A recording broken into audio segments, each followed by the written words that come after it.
Bismillahirrahmanirrahim. Assalamualaikum warahmatullahi wabarakatuh.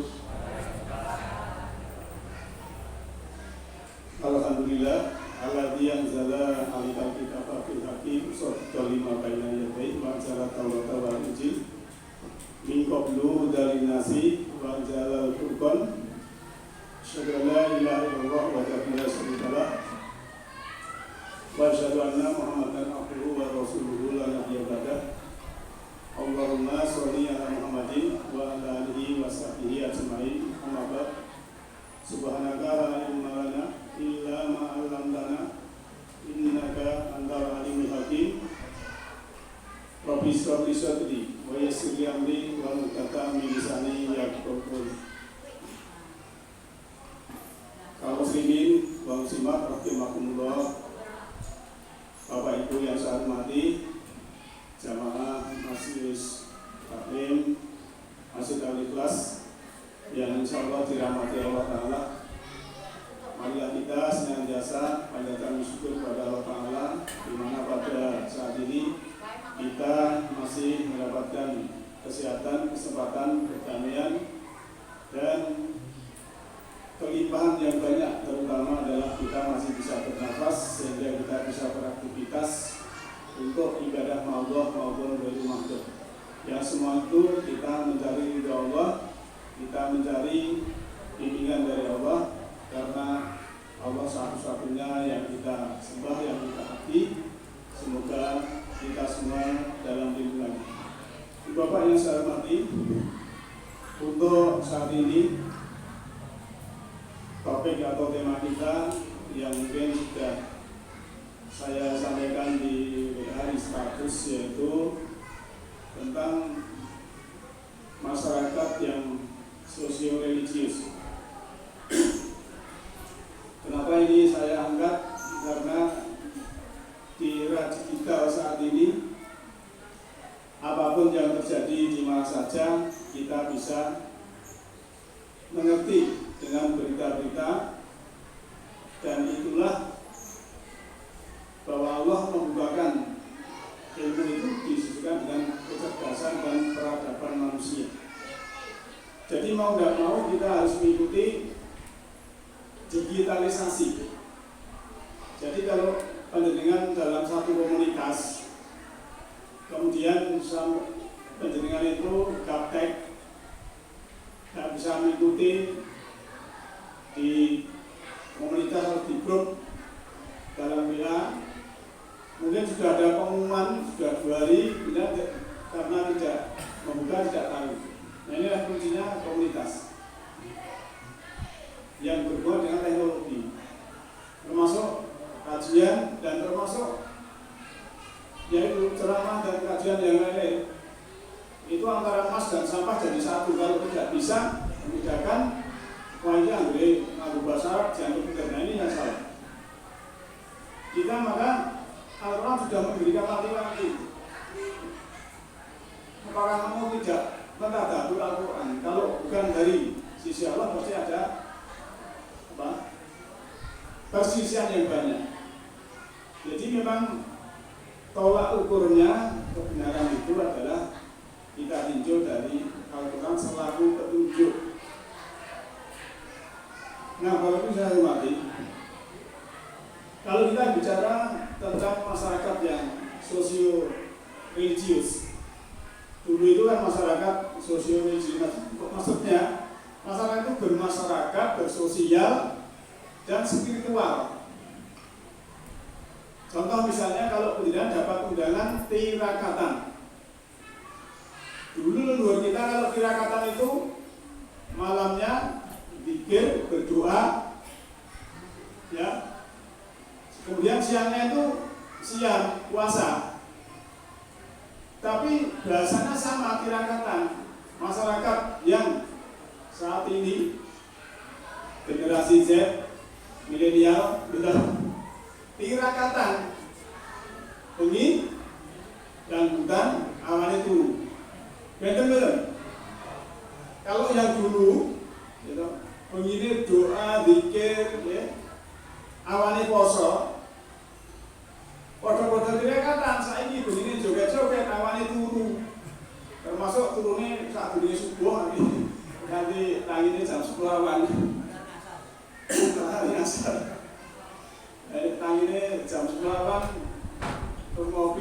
sarapan. Ya. Nah inilah perbedaan. Maka saya mengajak kembali ke sosial religius. Tapi alhamdulillah di masyarakat sini, misalnya di sini masih ya belum terpengaruh oleh situasi yang di luar sana. Ini perlu kita pertahankan. Ya. Karena ada tren doom speeding, Pak. Ya. Enak sih guru bahasa Inggris seperti ini. Doom speeding apa, Pak?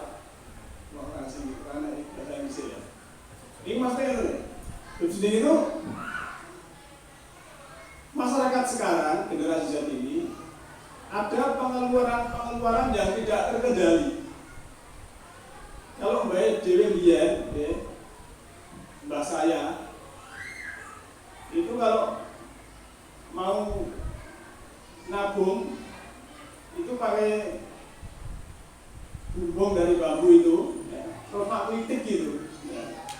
Kalau sekarang beda, baca online perlu ngeopo, langsung pesan. Kadang di daerah dua ya, lalu Pak gue atau apa dan sebagainya. Nah ini kelemahan dari Z. Jadi pengeluaran sangat tidak terkendali ini ya juga nanti mengikis dari sosiologis saja. Ya, apalagi ditambah budaya pamer. Misalnya, tapi kadang ya masyarakat itu sok punya penyakit. Wajah irung sok kubu mobil, menuju mobil anyar kok tanggone do panas misalnya. Akhirnya itu ya terjadi hal-hal yang pamer ini nek tanggone kesadaran rendah, imannya kuat. Yo bully. Allah. Baik kok yo ngangsur. Misalnya demikian. Nah, oleh karena itu dalam Islam ya, hal-hal yang demikian ini supaya kita bisa mengendalikan diri. Belum ditundang lagi dengan pinjaman apa? Online.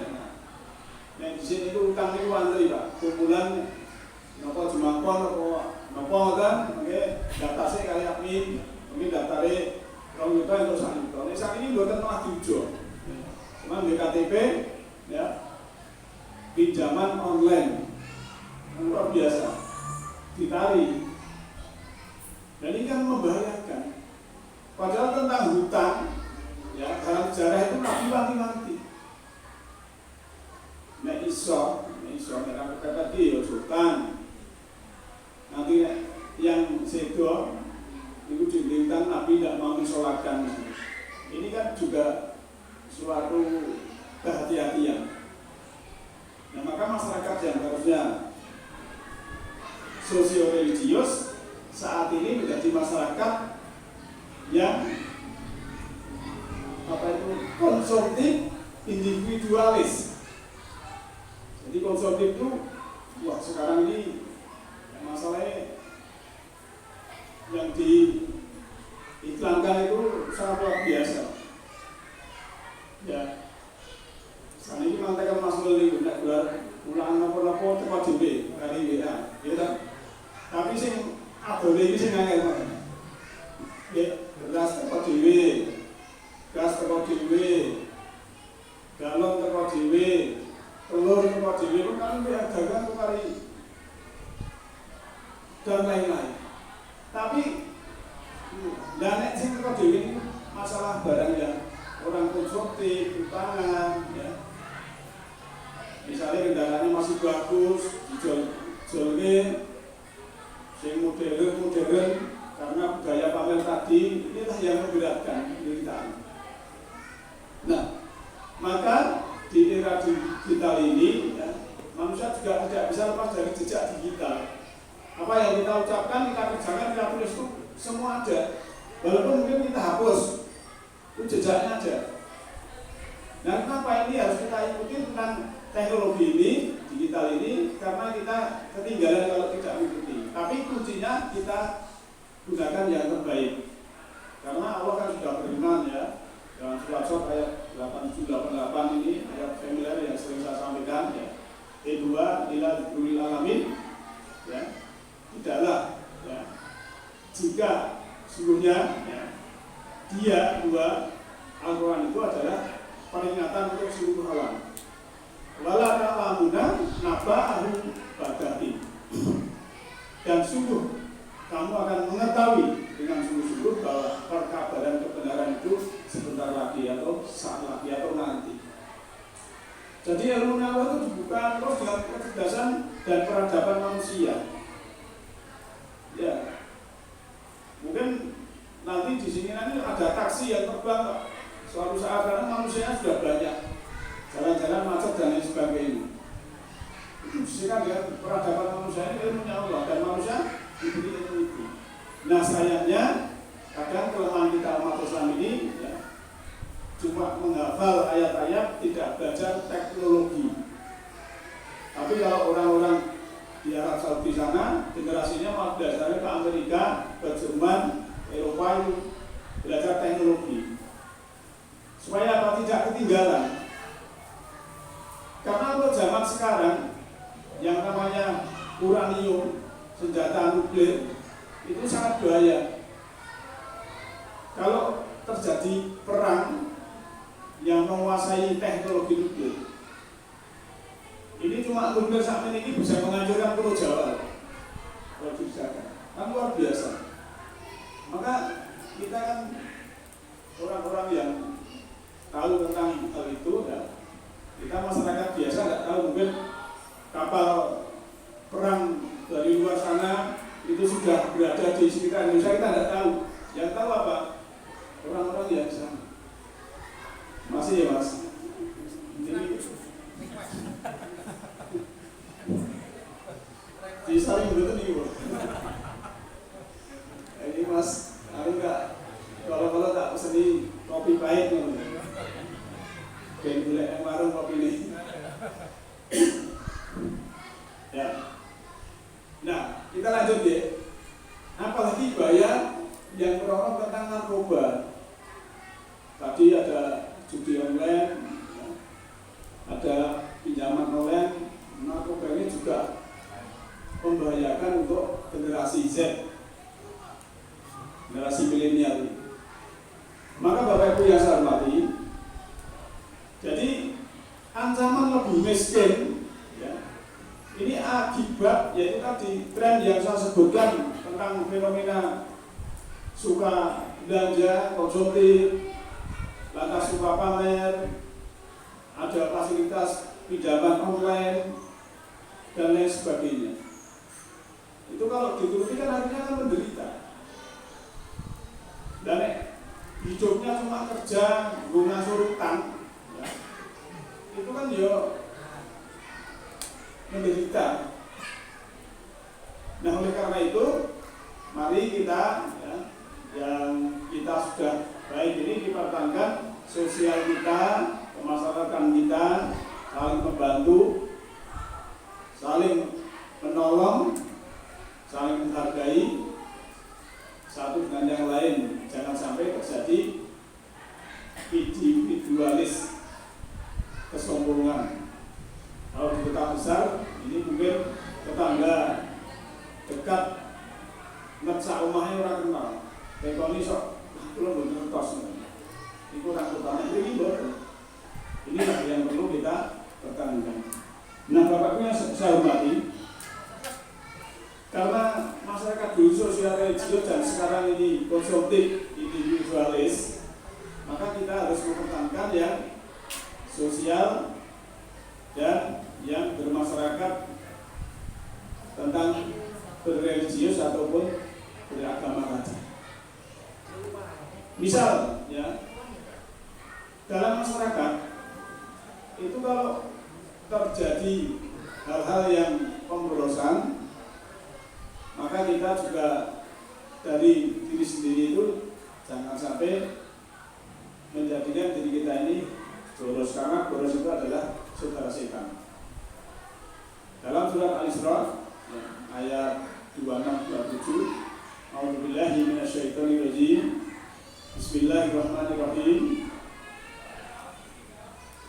Wa atidal qurba haqqahu wal miskina wa ibnas sabili wala tubadir tabdhira. innal mubadirina kanu ihwana syayatin wa kana syaitanu li rabbihi kafur.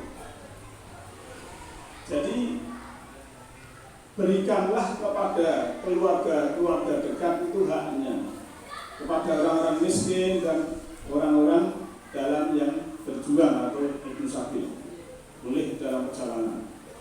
Janganlah kamu menghambur-hamburkan hartamu secara boros atau memubazirkan. Karena apa? Bahkan innal mubadirina kalau ihwana syayatin, sesungguhnya mubadir itu adalah temannya setan. Bahkan syaitanu li rabbihi kafur. Dan adalah setan itu kepada Rabb, pada Tuhannya adalah kufur atau kafir atau tertutup. Nah, ibu bapak yang saya hormati, kaum muslimin, kaum muslimat, rahimakumullah. Jadi sesuatu yang mubadir, ya, ini sifatnya itu privasi. Kalau komandan itu di BTUP jajanan restoran sekali makan 75.000 ya ora apa-apa. Tapi misalnya saya di Senang Padang, Muara Sewu, wis bareng. Lah nek 75 karo 5.000 kan bedane kan kudune nek ngomong wong 5 urban wong siji. Lah nek sing kuwate 5.000 jajane sing 75.000 itu namanya mubadir. Nah inilah, jadi mubadir itu sifatnya privasi. Kita tidak boleh menilai orang lain, tapi kita ke dalam, ya meneliti dalam diri, meneliti diri sendiri, saya ini mubadir atau enggak. Maka kalau dalam ilmu ekonomi, rumah tangga, supaya bisa menabung, itu kuranginilah jajan di luar. Mesti yang tentu. Kalau dia mengundang motivator, ya. Soalnya kok, nek beras sekilo, niku 13.000. Itu gue makan uang walu sakit. Mungkin tukangnya tempe, tukangnya lengos, ini pun selawai itu pun sakit di mana wong itu. Tapi nek jajan selawai itu wong loro itu pun deg-degan. Gue di selawai itu pulau karo Pak RT yang pada bayi gue jadulnya kan soalnya gue di selawai itu kan itu bener mani. Tapi nek yang itu selawai ya cek kedel cek opo ini setelah berumur cek mana. Ini berbeda. Jadi mubadir itu privasi yang orang berbeda-beda. Lantas, Bapak Ibu sekalian, ya, jangan sampai kita tuh hidup ini menderita. Ya. Yang sering juga saya sampaikan, surat 20 surat Toha ayat 2, Ma anzalna alaikal Qur'ana litashqa. Tidaklah aku menurunkan Al-Quran ini kepadamu agar kamu itu susah. Artinya Al-Quran petunjuk ini untuk manusia ini supaya manusia tidak susah. Tidak susah itu apa? Bahagia. Tidak susah itu suka, gembira, happy. Jadi kita disuruh oleh Allah itu suruh happy. Nah caranya apa? Kan orang itu semua punya masalah. Masalah semua. Tidak ada yang tidak punya masalah dalam kehidupan. Karena hidupnya adalah ujian. Ujian identik dengan soal harus dikerjakan. Untuk mengerjakan harus tahu materinya. Maka kita ujiannya itu, soalnya itu masalahnya berbeda-beda. Nah cuma kita dalam menyikapi masalah dalam diri kita masing-masing itu seperti apa? Misal, ya, ini analogi. Masalah itu satu garam sendok. Nek satu garam sendok ini penderengan suka teng gelas, ya, teng gelas juga dirasake sudah.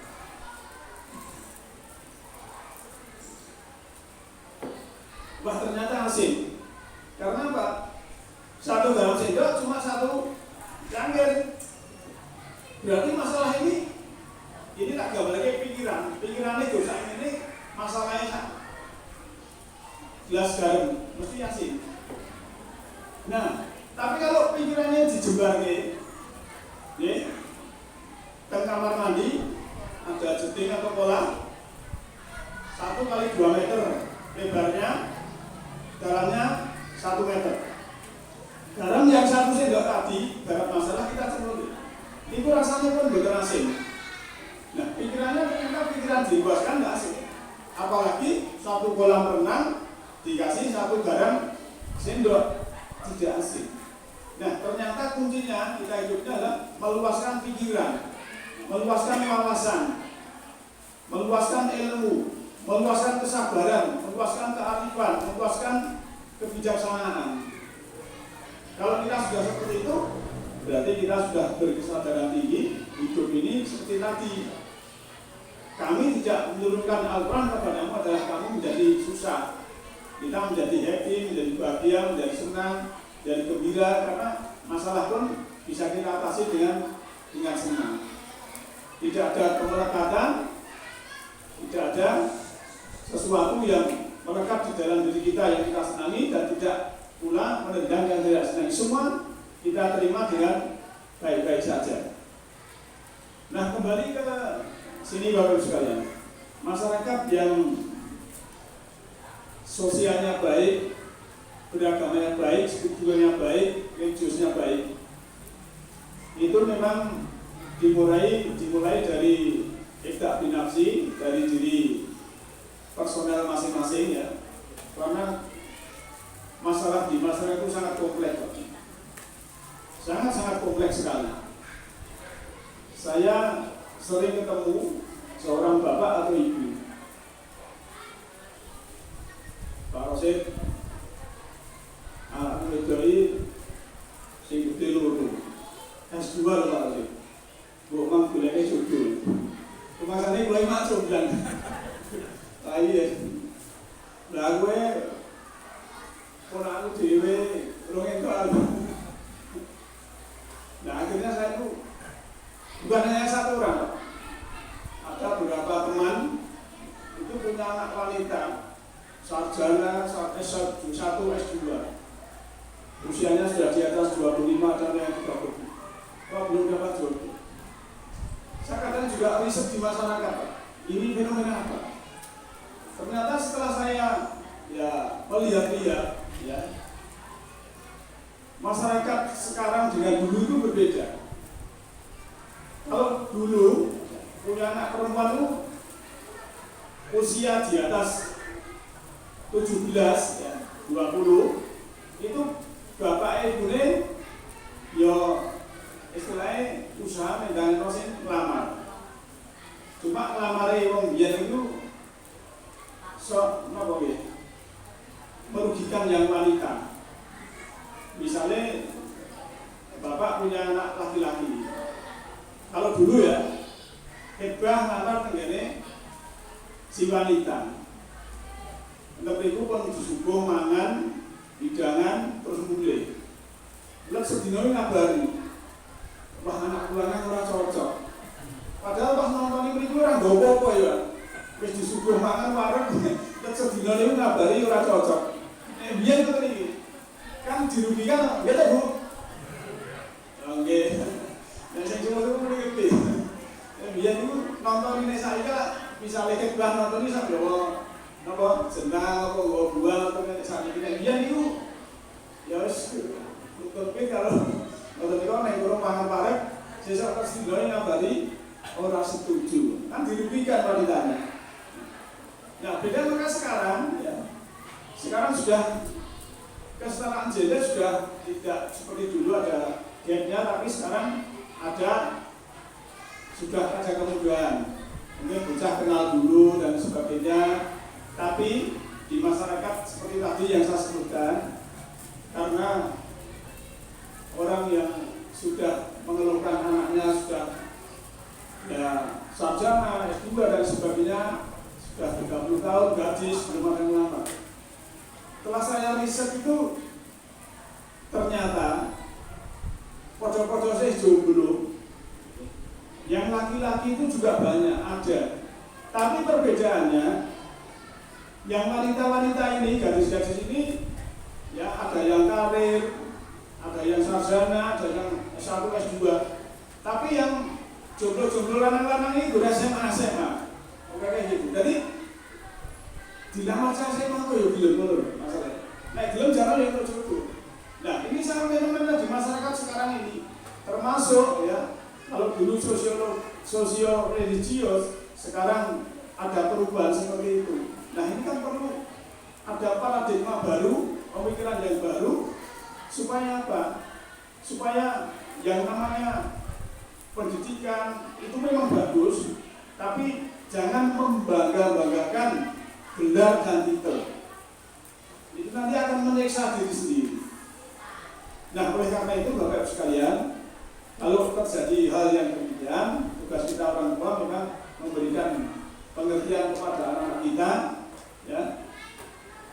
Kalau memang sudah mendapat ta'arufan atau kenalan, ya segera saja dinikahkan, supaya apa? Tidak terjadi hal-hal yang tidak diinginkan. Kembali ke materi Bapak Ibu sekalian. Dalam hal masyarakat yang dulu dan sekarang ada perbedaan, memang itu tadi di depan saya mengatakan karena IT, informasi teknologi yang serba cepat kemajuannya, dan karena anak-anak kita atau mungkin cucu-cucu kita yang sebetulnya harus belum pegang HP, sudah pegang HP, lantas konten-konten yang tidak baik itu atau iklan yang tidak baik sudah masuk, sehingga anak ini secara sosial belum dewasa, secara fisik kadang juga belum dewasa, apalagi secara intelektual juga belum dewasa, tapi sudah menerima informasi-informasi yang tidak baik.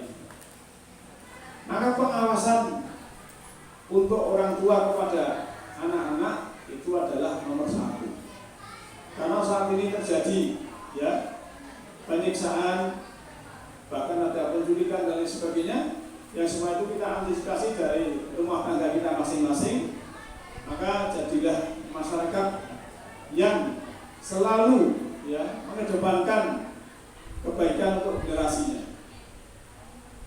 Maka dalam Al-Quran ya, kalau tadi sudah disebutkan beberapa hal ya, supaya kita ini jangan sampai terlena oleh situasi kondisi yang berhubungan dengan efek samping dari teknologi.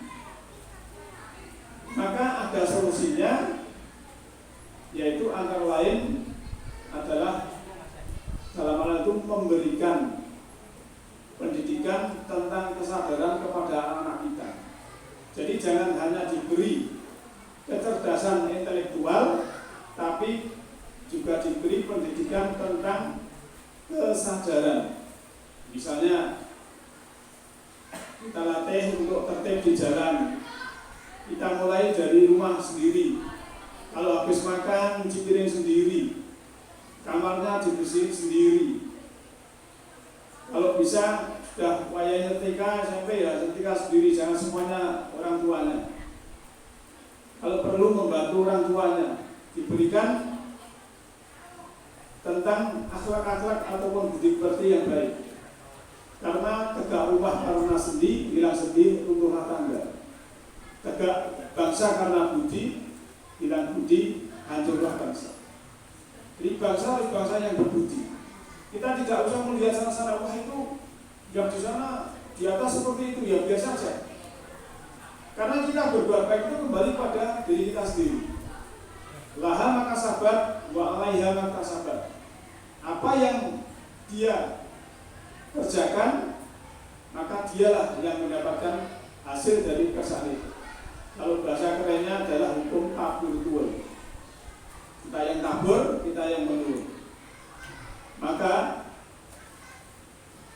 istilahnya separah apapun situasi itu, kalau bukan karena pola kita sendiri itu, kita akan selamat. Wah nanti ada orang ada ini dan sebagainya. Kita kalau memang orang baik nggak usah takut. Waktu Perang Dunia Kedua, termasuk di Indonesia, termasuk Pulau Jawa ini kan Mbak Dewi Pulau Jawa. Nyatanya enek Londo, enek Jepang, Mbak Dewi dos selamat, Pak. Gitu Pak. Mbak Dewi kan lucu lah, sama lah. nyatanya orang tuanya jenengan enten awake dhewe ini. Itu kan geger orang dunia. Tapi nyatanya baik dhewe ya santai-santai saja. Nanti metu awake dhewe ini. Ini artinya apa?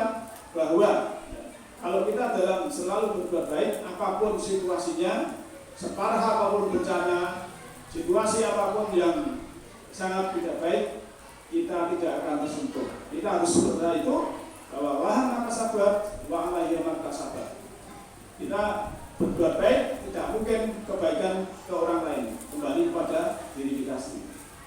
Oleh karena itu, mari masyarakat yang baik ini jangan sampai kita sebagai orang tua yang mendampingi generasi Z, generasi milenial ini, ya, jangan sampai lebih miskin dari kita kalau perlu, ya, mungkin lebih cukup dan lain sebagainya, walaupun tantangannya berat, ya, jangan sampai kita masuk down spending, pengeluaran yang tidak terkendali, budaya pamer, karena ada mudahnya pinjol, dan yang berbahaya adalah judol dan juga narkoba. Semua itu adalah larangan Allah.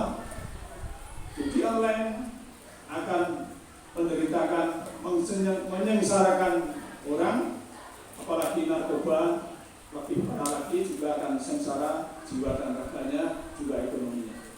Maka dalam surat An-Nisa ayat 9 itu, hendaklah mereka itu takut apabila meninggalkan generasi yang lemah. Artinya kita harus bisa meninggalkan generasi yang kuat fisiknya, kuat ekonominya, kuat akidahnya, kuat imannya, kuat Islamnya, apalagi juga kuat dalam mendidik dirinya menjadi manusia-manusia yang bermanfaat. Karena sebaik-baik manusia salah satunya adalah anfa'ahum linas, bermanfaat untuk manusia. Nah, Bapak Ibu yang saya hormati, demikian untuk malam ini sebagai stimulan saja untuk kita semua. Jangan sampai ada efek samping yang buruk tentang teknologi informasi, karena tayangan-tayangan yang ada, baik itu kekerasan maupun yang tidak baik, harusnya anak-anak kita dampingi, kita cek supaya mereka sebagai generasi Z, generasi yang kuat, generasi yang beriman, bertakwa, berguna untuk masyarakat, agama, dan negara. Demikian, kalau ada kurang lebihnya mohon dimaafkan. Yahdillahu linurihi man yasha. Allah memberikan cahaya semesta rohani pada siapa yang dikehendaki. Siapa yang dikehendaki adalah orang-orang yang berkehendak. Nasrul minallahi wa barakatuh. Assalamualaikum